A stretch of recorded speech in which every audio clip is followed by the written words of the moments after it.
1 जून को 7वें चरण का मतदान खत्म हो गया और इसके साथ ही 2024 के लोकसभा चुनाव में वोट डालने की प्रक्रिया पूरी हो गई। अब सभी को 4 जून का इंतजार है जब वोटों की गिनती की जाएगी। लेकिन वोटों की गिनती से पहले 1 जून को मतदान खत्म होते ही सभी पोल एजेंसियों और न्यूज़ चैनल्स ने एग्जिट पोल्स जारी कर दिए। आइए जानते हैं एग्जिट पोल से जुड़ी कुछ अहम बातें और समझते हैं कि ये कैसे काम करता है। साथ ही यह भी देखेंगे कि 2019 लोकसभा चुनाव से लेकर 2023 में हुए विधानसभा चुनाव के एग्जिट पोल्स और असली नतीजे क्या थे। नमस्कार, मैं हूं पीयूष और आप देख रहे हैं सुखनदान स्टोरीज। एग्जिट का मतलब होता है बाहर निकलना, इसलिए एग्जिट शब्द ही बताता है कि यह पोल क्या है। जब मतदाता चुनाव में वोट देकर बूथ से बाहर निकलता है तो उससे पूछा जाता है कि आप बताना चाहेंगे कि आपने किस पार्टी या किस उम्मीदवार को वोट दिया है। एग्जिट पोल कराने वाली एजेंसियां अपने लोगों को पोलिंग बूथ के बाहर खड़ा कर देती हैं। जैसे जैसे मतदाता वोट देकर बाहर आते हैं उनसे पूछा जाता है कि आपने किसको वोट दिया। कुछ और सवाल भी पूछे जा सकते हैं, जैसे प्रधानमंत्री पद के लिए आपका पसंदीदा उम्मीदवार कौन है, वगैरह वगैरह। आमतौर पर एक पोलिंग बूथ पर हर 10वें मतदाता या अगर पोलिंग स्टेशन बड़ा है तो हर 20वें मतदाता से सवाल पूछा जाता है। मतदाताओं से मिली जानकारी का विश्लेषण करके या अनुमान लगाने की कोशिश की जाती है कि चुनावी नतीजे क्या होंगे। Representation of the people's act 1951 के सेक्शन 126A के तहत एग्जिट पोल को नियंत्रित किया जाता है। भारत में चुनाव आयोग ने एग्जिट पोल को लेकर कुछ नियम बनाए हैं। इन नियमों का मकसद यह होता है कि किसी भी तरह से चुनाव को प्रभावित नहीं होने दिया जाए। चुनाव आयोग समय समय पर एग्जिट पोल को लेकर दिशा निर्देश जारी करता रहता है। इसमें यह बताया जाता है कि एग्जिट पोल करने का क्या तरीका होना चाहिए।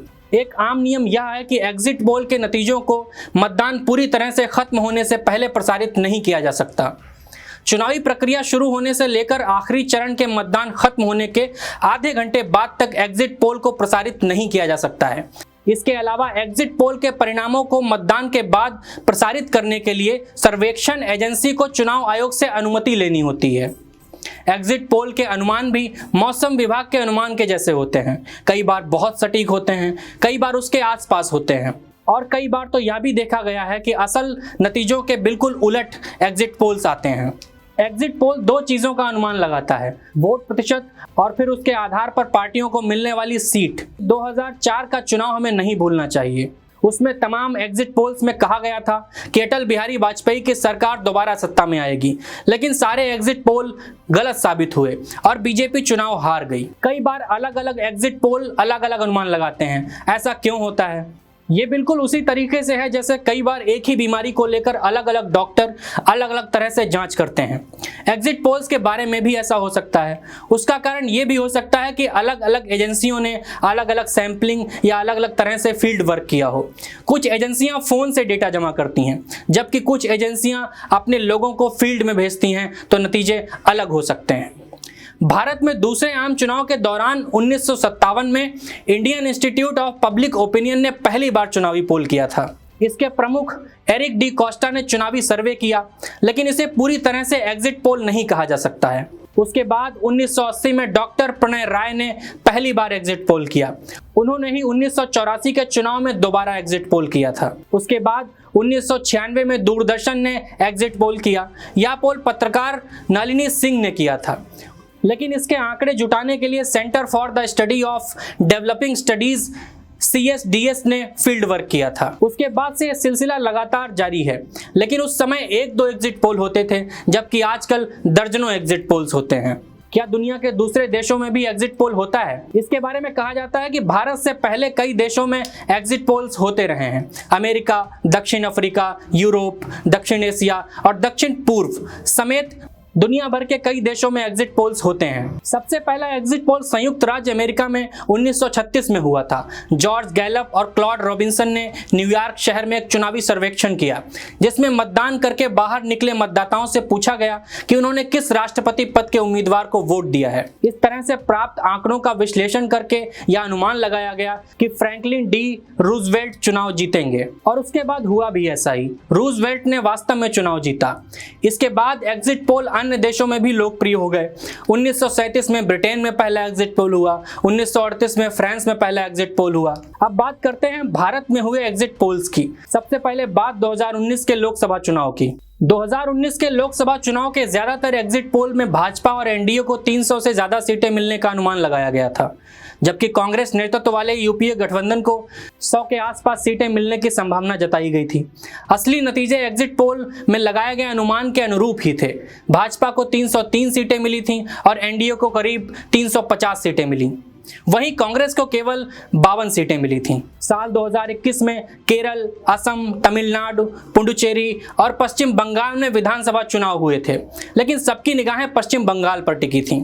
ज्यादातर एजेंसियों ने 292 सीटों वाली विधानसभा में बीजेपी को 100 से ज्यादा सीटें दी थीं और जन की बात नाम की एक एजेंसी ने तो बीजेपी को 174 सीटें तक मिलने का अनुमान लगाया था।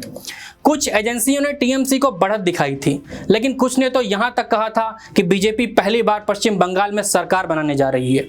लेकिन जब नतीजे आए तो ममता बनर्जी की टीएमसी एक बार सत्ता में वापस लौटी और बीजेपी ने 2016 में मिली 3 सीटों की तुलना में तो बेहतर प्रदर्शन किया, लेकिन वो करीब 75 सीटों तक ही पहुंच पाई और सरकार बनाने से बहुत ही दूर रह गई। नवंबर-दिसंबर 2022 में गुजरात और हिमाचल प्रदेश में विधानसभा चुनाव हुए थे। गुजरात के एग्जिट पोल्स की बात करें तो इनमें बीजेपी को फिर से सत्ता में लौटते हुए दिखाया गया था और 182 सीटों वाली विधानसभा में बीजेपी को 117 से लेकर 148 सीटें मिलने तक का अनुमान लगा दिया गया। सभी एग्जिट पोल्स में विपक्षी कांग्रेस को 30 से लेकर 50 सीटें तक मिलने की उम्मीद जताई गई, लेकिन जब नतीजे आए तो बीजेपी ने राज्य में अपना सबसे सर्वश्रेष्ठ प्रदर्शन करते हुए 156 सीटें हासिल की, जबकि कांग्रेस ने अपना सबसे खराब प्रदर्शन किया और सिर्फ 17 सीटें ही जीत सकी। इसी सिलसिले में हिमाचल प्रदेश के चुनाव में ज्यादातर एजेंसियों ने एग्जिट पोल्स में बीजेपी को बढ़त दी थी। इंडिया टुडे, एक्सिस माई ने कांग्रेस को बढ़त दी थी, लेकिन जब नतीजे आए तो 68 सीटों वाली विधानसभा में कांग्रेस ने 40 सीटें जीतकर सरकार बना ली, जबकि बीजेपी को 25 सीटें ही मिल सकी। बात करते हैं कर्नाटक के चुनाव की। अप्रैल मई 2023 में विधानसभा चुनाव हुए। यहाँ एक आध को छोड़कर ज्यादातर एजेंसियों ने कहा था कि कांग्रेस का प्रदर्शन बीजेपी से बेहतर होगा। नतीजे भी कमोबेश उसी अनुमान के मुताबिक आए। फर्क सिर्फ इतना था कि कांग्रेस का प्रदर्शन ज्यादातर अनुमान से बेहतर था। 224 सीटों वाली विधानसभा में कांग्रेस ने 43% वोटों के साथ 136 सीटें जीत ली। यह पिछले 3 दशकों में राज्य में कांग्रेस की अब तक की सबसे बड़ी जीत थी। बीजेपी केवल 65 सीटें हासिल कर पाई थी और जनता दल एस के खाते में केवल 19 सीटें आई थीं। इसी साल नवंबर-दिसंबर में मध्य प्रदेश, छत्तीसगढ़, राजस्थान, तेलंगाना और मिजोरम में चुनाव हुए थे। छत्तीसगढ़ में सभी एजेंसियों ने एग्जिट पोल्स में कांग्रेस और बीजेपी में कांटे की टक्कर बताई थी या फिर कांग्रेस को बढ़त दिखाई थी।